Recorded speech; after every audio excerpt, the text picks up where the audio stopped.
Good afternoon and welcome to the World Storytelling Cafe, brought to you by Mike Lucy and of course John Rowe, our in-house resident storyteller. Over the next few weeks, if you've missed them already, please go back and listen to all the other amazing storytellers. Over the next few weeks there'll be loads more, so please do keep coming back. My name is Veronica Chambers. I'm a storyteller living in England, but originally from Ireland. So I'm going to tell you a few stories which I know from Ireland. And I'm going to start with a story about St. Bridget, the patron saint of Ireland. St. Patrick is also the patron saint of Ireland, but St. Bridget was slightly different. St. Bridget was born in Ireland to a Druid family. And as she grew up, she started to hear the stories about Christianity and she started to veer that way. She was an amazing woman. She helped all sorts of people, from lepers to people who were in isolation. And she took care of everybody that she could. Well, one day she was walking with her sisters through Leinster, an area where I'm from. And as she was walking around, she saw this beautiful green land, and she saw a beautiful river coming down, a beautiful lake to the side, and she said, "Sisters, this would be a good place to settle. Let's find out who the king of this land is." And that's exactly what she went and found out. The king of Leinster himself, the grumpy old goat. Well, she went and said, "King Leinster, you know what we're trying to do. We're trying to be good for the people here. Please give me some land." "Don't be silly," he said. "I'm not giving away land." "Oh, but please, do you know how good? We've seen how many poor people are in this area. We could help them." "I don't want to help them. All that money is mine," he said. And she finally turned round and said, "Would you give me just a small piece of land? As small as my cloak?" And she took off her cloak, and he laughed and went, "Huh, well, if that's all you want, you can have it." She asked each of her sisters to take a corner of the cloak, and that's exactly what they did. And they started walking, one to the north, one to the south, one to the east and one to the west, pulling the cloak larger and larger and larger until the time they'd covered all of Wicklow and all of Kildare. And the king of Leinster screamed, "Stop! Stop! That's almost all of my land!" And Bridget said, "But sir, you promised the land that would be covered by my cloak." And the king never forgot a promise. And he let her have that land. And as I said, that land had the beautiful stream going through it. A stream that not only goes up and down hills, but it goes all the way down to Dublin and becomes the River Liffey. The River Liffey, which serves the most amazing little brewery in the middle of Dublin city, called the Guinness Factory. And that's why, ladies and gentlemen, if you see most nuns today, you will see that they wear black and white. I've told you that story because I've been missing my Guinness being in isolation. You know, a pint of the black stuff is always like not wanted. So instead I have my cup of tea, which isn't as interesting, but at least it's in a black cup. So, I was going to tell a few stories today, but I decided to tell some of my favourite old stories. So I'm now going to tell you a story of Philip, a young boy. When he was born, Philip sneezed. And that, of course, as you all know, is a sign of genius. Well, as soon as he sneezed, the mother and father were so proud of him. And for the next few years, everything he did. He learned how to read and write by the age of 6 months. He was so intelligent. Everything he did, he could speak, he could sing, he could remember half the alphabet by the age of 7 months. Well, when he was 7 years old, Philip went out for a walk and never returned. Everybody searched for him. The whole village, all the lowmen, all the knights looked for him, but he was nowhere to be found. The search went on, but slowly people started to get on with their daily lives and forget about his poor mother and father who'd lost their beautiful little son. Well, after another 7 years, Philip still hadn't been found. The mother and father were finally giving up hope. And on the 7-year anniversary, a young farmer boy from just down the road, who'd known them for many years, but had gone and trained. Sorry, I've forgotten the job that he did. He was a blacksmith. He'd trained to be a blacksmith.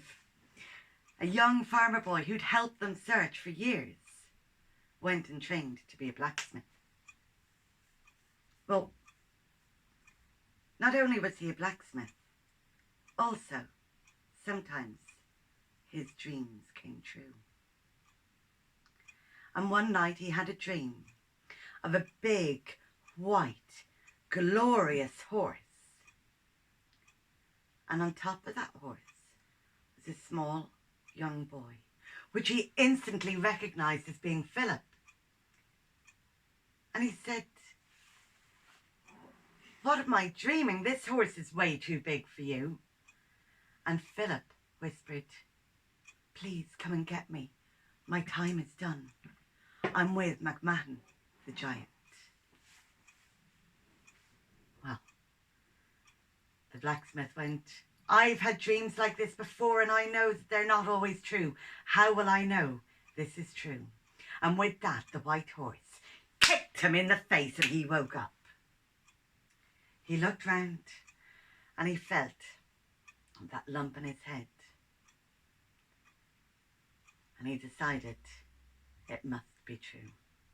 He got out of bed, he went and picked up a plough iron, and he went and knocked on the door of Tom Clancy. Tom Clancy had always believed in his dreams. "Tom, I need your help. I need to go to the house of McMahon." Tom wasn't sure. He'd heard the stories, but who would want to go near there? But in the end, he was convinced by the full story and by the lump on the blacksmith's head. Well, off they went in a skiff, and they rowed across the lake, right to the edge of the cliff. And they sat there waiting, for everybody knew that it was only at midnight that you'd be able to see the entrance into the giant's cave. Well, the moon stayed up and it didn't seem to move. And the blacksmith started to think, "What fool am I? It was only a dream. It was only a dream. Maybe it should be time to go back." And as he thought this, Tom Clancy pointed. And he turned round and he saw this cave opening within the cliffs. And they rode forward, and the blacksmith walked out, and he walked down a dark, horrible, dingy little walkway. And when he looked at the walls, it looked like there was faces in the walls. And finally, he saw a bit of light coming from the far end, and the moonlight just dying behind him. He walked forward and he walked forward until he was in a big, spacious room. And there were not hundreds, not thousands, but millions of children, all around the same age as Philip was when he was lost. He walked further into the room, holding tight to his plough iron. And suddenly he heard a booming voice. "What are you doing here?" It was McMahon the giant. "Well, what I've come for is Philip Ronayne. "His time has come," said the giant. "But you can only have Philip if you recognise him from this crowd." As I said, there wasn't hundreds or thousands. There was millions of children. And he looked all around him, but didn't recognise a face he knew. So he started to have a bit of chit-chat with the giant. "You been here long?" "Centuries." "Ah, okay." He kept looking at all the faces. "Fine crew of children you have." All the children started laughing at his awful chit-chat. But as they did, he heard one voice shout, "It's me." And he looked round, and there he saw Philip Ronayne. And the giant was still involved in his chit-chat, and he went, "Oh yes, dear fellow, I agree. I've got very good-looking children. They work very hard for me. Normally 7 years at a time is their service. Let me show you some more." And he started pulling the blacksmith away, and the blacksmith held out the gridiron. So therefore, the giant did not take his hand, but he did take Philip. But Philip was able to pull away, and straight away the blacksmith and Philip were stood together. And he said, "This is Philip Ronayne." And all the children, not hundreds, not thousands, but millions, went, "Yes, it is! Yes, it is!" And the next thing that they remembered was sitting on Tom Clancy's boat. Well, the blacksmith was given great wealth for saving young Philip, and he lived happily ever after. But young Philip grew up to be a blacksmith himself, because he had learned so well as a 7-year-old child how to work with brass and work with metal. And he became the young blacksmith's apprentice, and they all lived happily ever after.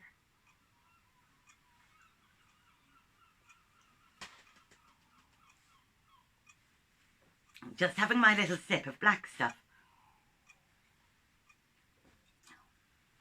So, Ireland is very famous for its fairies and all sorts of mysterious beings going on, one of which is the puka. Now, some say that the puka is a fairy, and some say that the puka is not a good thing. But a beautiful woman called Wilde, the mother of Oscar Wilde, once wrote a story about a puka. And it was about a young man called Padraig this time. Paddy to his mates. Padraig one day was stood in the field, and he felt that gust of wind. You know, the one that gives you a thrill, a chill straight through. That was exactly what he had, and he knew what it was. "Puka, Puka, show yourself!" He didn't see anything, but a cow came up and started wiggling his tail right at him. And he knew that that was the puka showing himself. And he went, "Thank you, sir, thank you." The puka whispered back, "Meet me in the mill at midnight." Well, that was quite an unusual request, he thought, but he'd been out all day. He went home, he had his supper, and he went and waited for the puka in the mill. But he'd had a good supper, lots of potatoes, and after being out in the field all day long, after a while, he started to feel sleepy. And he saw all the workmen around him all sleeping as well, hearing them snoring and thinking, "Oh, that would be nice." And he started to let his eyes close. And he never saw anything at midnight. He did wake up with a start and remembered why he was there. And he looked round and he saw that all the corn had been milled. But it wasn't the workmen, because they were still snoring. Maybe it was the puka. Well, the next night was just a normal night until the following morning he walked into the mill, and yet again all the corn had been milled. So on the third night he went to sleep during the daytime so he could stay up till midnight. And he crawled inside a little crate and stayed up and waited and watched. And as midnight arrived, an old, scraggly man, looks a bit like John Rowe, walked in, and he stood and said, "It is time." And as he said that, loads of little fairies and pukas came in, and they all started to grind the corn. "Ah," said young Padraig, "now I know why he asked me." But he didn't say anything and he didn't do anything. But he looked at the old man's clothes, which were torn and faded. Well, in the end, he fell asleep. But the next morning, all the corn had been milled. Even probably more corn than they'd even gathered the day before. Well, they kept coming every night. In the end, Podrick's father let the men go because they had no work to do. And their family became rich. After a while, Podrick went, "Father, we've been getting rich from a puka. Maybe we should do something nice for that puka." And the father agreed, and they went down to the town and they worked out the measurements they thought the puka would be, and they got him a beautiful silk blue suit. And that evening, his father and Podrick sat in the barn house, laid out that beautiful blue suit, and waited to see the puka arrive. The puka walked in. His clothes were even more torn and more faded this time, because he had been coming every night for a few years. And he looked down and he went, "A suit? A beautiful new suit? Is that for me? Oh, I must try it on. And he took off his old clothes and he put on his trousers and he put on the white shirt and felt already like a greater man. And then he put on the jacket and he put on the dicky bow and he looked round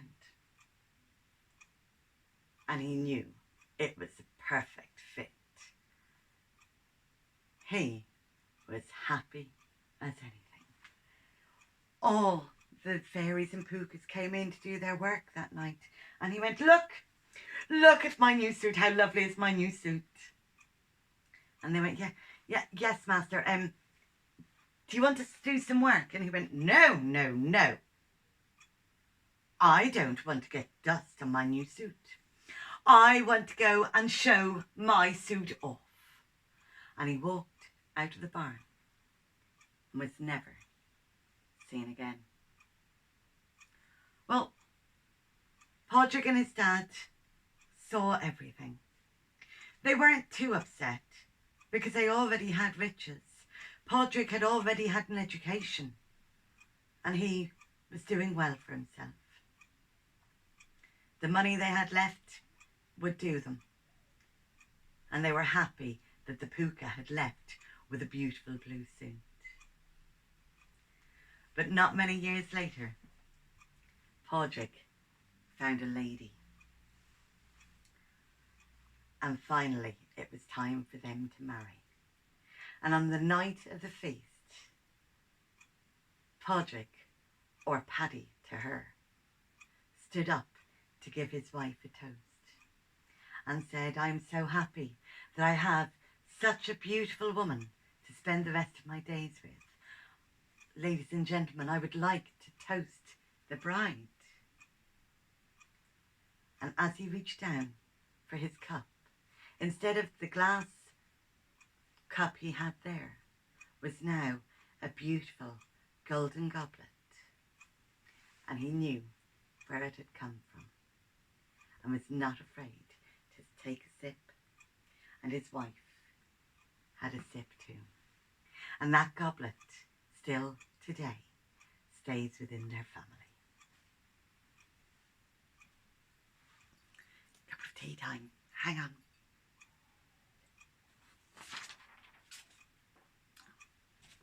Right, so you've been sat there for a while now. I don't even know how many minutes you've been sat there, but you have been sat there for a while now. So I think you should all stand up and do a little bit of exercise. You know, all this isolation isn't good for you. So I'm going to give you a little story where we're going to walk around the world a little bit. It's okay because you can't see my legs, so you don't need to do much exercise. It's all going to be very, very simple. So you can shout out as well whenever you want. Once there was a man. He was American, so he was.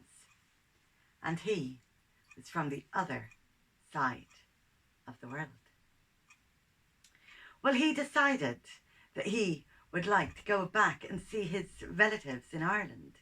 So he went flying around the world and landed in Dublin. Well, when he arrived in Dublin, he saw the sights here and he saw the sights there. And then he went up the mountains. And then he went down the vales. And then he went all the way round, all over again.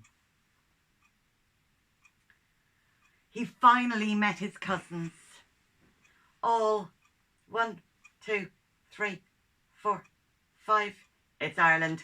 6, 7, 8, 9, 10, 11, 12, 13, 14, 15, 16, 17, 18, 19, 20 of them.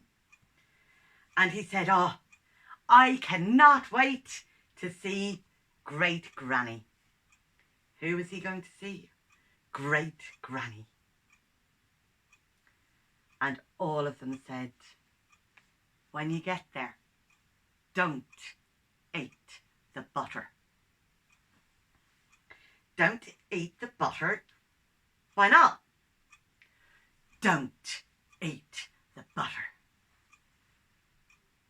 Well, finally he walked and he walked and he walked and he walked and he walked and he walked and he went all the way to Great Granny's house. And when he got to Great Granny's house, she'd put on the most beautiful brown soda bread you'd ever seen in your life.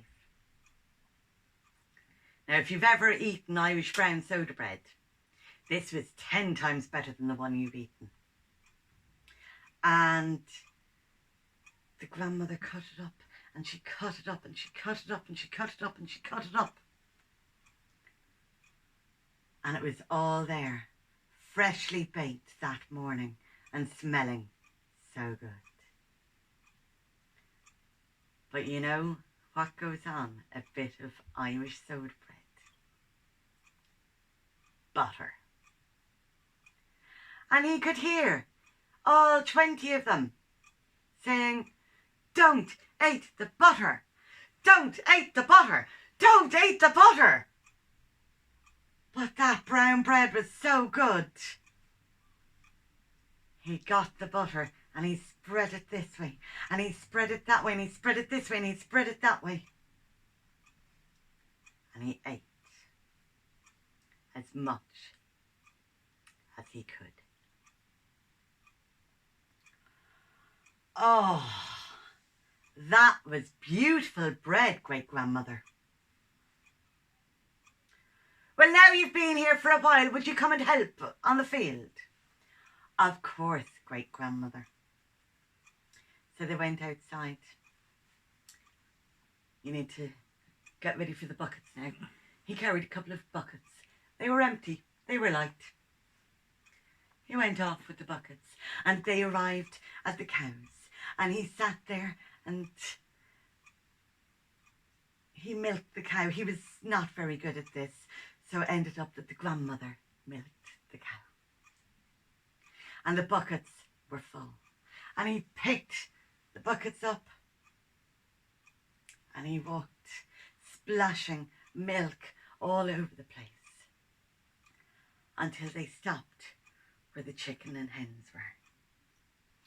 He put it down and the grandmother, great-grandmother, started putting out food. Oh. Then the grandmother started washing the feet of the hens in the milk. "Ah, it's very good for giving really good yellow eggs," she said. So he helped with this. No problem. Well, then he picked up the buckets and he walked on, and they weren't as full, but they were still full and they were quite heavy, and he wasn't used to all of this. But they got to the cats and the dogs and he put down the milk. Well, you know what the cats are like. They love milk. As soon as they smelt it, they went over and they lapped and lapped and lapped into the buckets. Oh. After great-grandmother had put the food out for all the dogs and the cats, they started to move on.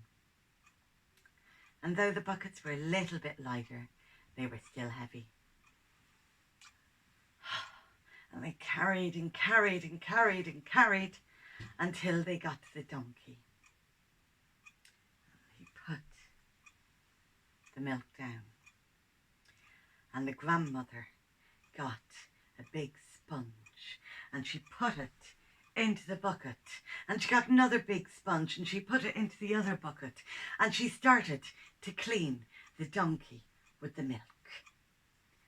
And she went, "Well, it's very hard to bring water all the way down here. And look how dirty the donkey's been, all with the rains and everything, all that dirt." And she dipped back into the butter, into the milk, and started rubbing and rubbing and rubbing. Well, finally, the work was done. And he brought the two almost empty buckets back the house. But finally, she went, sure, you might as well chuck all of that into one bucket. There's only one bucket's left worth, said great-grandmother. And that's what he did. He picked it that way, and he picked it that way, and it all went into the one bucket. And he left it outside, and she went, Gran, sure, we'll rinse out the clean bucket. And that's exactly what they did. Rinsed it all out, and it was ready to go again another day. And he said, and great-grandmother, what will we do with the other milk? And she went, sure, that's no good for a cup of tea. It's only good for the butter. And that's why you don't eat the butter. Right, well, I think I've got one more story left for you. Sorry, I'm just going to have tea. But I will just remind you that you're on the World Storytelling Cafe site. If you're on YouTube now watching it, go and check out the World Storytelling Cafe site. And thank you, Mike and Lucy, for all of this. If you do like me or any other tellers, right underneath us, just down there, is a little pot that you can chuck some money into to help all the tellers in this time where it's a bit difficult. I'm finally going to tell you a little story which I was told by an Eritrean. And I absolutely love this story. It's all about two young children. And these two young children, all they ever did all day long was be loud and boisterous and horrible. One of them used to break everything. The other one used to go, Mom! He's broken my toy! The other one would run away and hide. Mom! He's gone and hidden now! Well, the mother was Mother Earth. And she went, if you two can't behave like children, you can be something else. And she turned them both into elephants. Well, one of the elephants would use his trunk and go and break the trees around him. The other one would go, Mom, look what he's doing now. Oh, said the mother, if you two can't behave properly, I will turn you into something else. And she turned them into two lions. But the naughty lion would go round and just scratch things for the fun of it. Scratch the trees. Scratch, scratch. Mom, he's still doing it. No matter what you do, he still does it. Well, the mother said, if you two cannot behave yourselves, I will turn you into something else. And suddenly, there were two dung beetles. And the loud child was pushing, pushing, and pushing the dung as much as she could. When the other one came up and climbed all over it, and it fell apart. Mom! Oh, please, you two, you shouldn't just be shouting at each other. You two should try and get along. I will put you somewhere which hopefully will help you learn this. And with that, she put them into the sky. But the first child started chucking all sorts of things into the sky. Lightning. He worked out how to make fork lightning go everywhere. And all you heard from the other child was rumble, rumble, rumble, rumble. Oh. first child had always been known as lightning. The second child, of course, thunder. And even to this day, they run around the world. Lightning always ahead of thunder. Thunder sometimes catching up, but sometimes having to fall back. But still shouting, "Mom!" But all we hear is the rumble.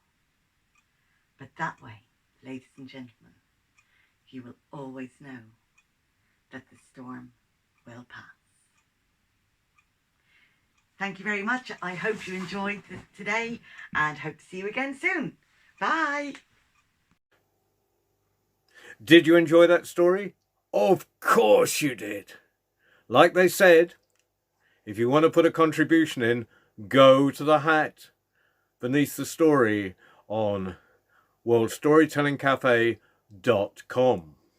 And, well, you remember the song, Buddy, can you spare me a dime?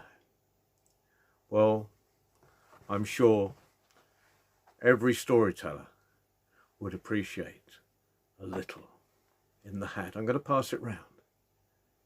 Thank you, sir. Thank you, madam. That's most appreciated. Whoa, whoa, oh, oh, oh, oh, oh, oh, no, that is fantastic. Thank you, thank you. And even better, ladies and gentlemen, that you have done just a little rattle there, just a little rattle, and oh, my hat is nearly full, and that storyteller you've just listened to will eat for a few days because we're all stuck without being able to go out and perform. We love you all, and we love the fact that you've listened to the stories. And if you can afford it, buddy, can you spare me a dime?